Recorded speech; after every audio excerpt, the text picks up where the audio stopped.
যে ডিজিটাল ট্রান্সফরমেশনে একটা শিফট এসেছে, তার আন্ডারে কিন্তু আবার কয়েকটা পয়েন্ট চলে আসে, সাব পয়েন্ট। নাম্বার ওয়ান আসে হচ্ছে ইআরপি সিস্টেম। আমরা দেখতে পাই যে আমাদের most of the retail brand বা ট্রেডিং অফিসগুলা কিন্তু অলরেডি সফটওয়্যার বেজে কাজ করছে। বাট যেটা ছিল অতীতে সেটা হচ্ছে যে ম্যানুফ্যাকচারিং ইউনিটগুলা কিন্তু সেই সফটওয়্যার গুলোর সাথে অ্যালাইন ছিল না।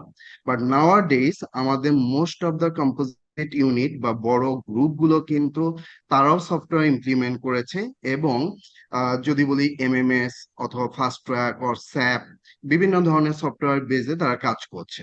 আমরা আরেকটা সাব পয়েন্ট যদি দেখি সেটা হচ্ছে আর্টিফিশিয়াল ইন্টেলিজেন্স। আর্টিফিশিয়াল ইন্টেলিজেন্স নিয়ে কিন্তু রিসেন্টলি বেশ কাজ হচ্ছে, এবং আমাদের machineries, whatever the machineries in knitting, dyeing, sewing, print, embroidery, আমরা কিন্তু অনেক জায়গায় তো অটোমেশন দেখতে পাচ্ছি।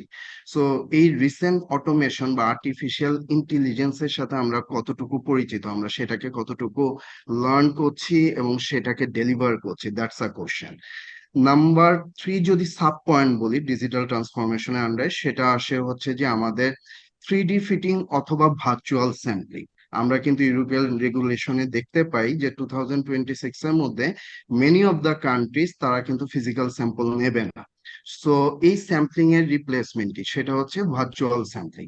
অলরেডি কিন্তু বিভিন্ন গ্রুপ, ইভেন আমরা ক্লোজ 7.2 এবং ব্রাউজার নিয়ে কাজ করছি, এবং আমরা 7-8টা ক্লায়েন্টকে কিন্তু অলরেডি এনলিস্টেড করে ফেলেছি, এবং 3-4 clients are the pipeline to be enlisted.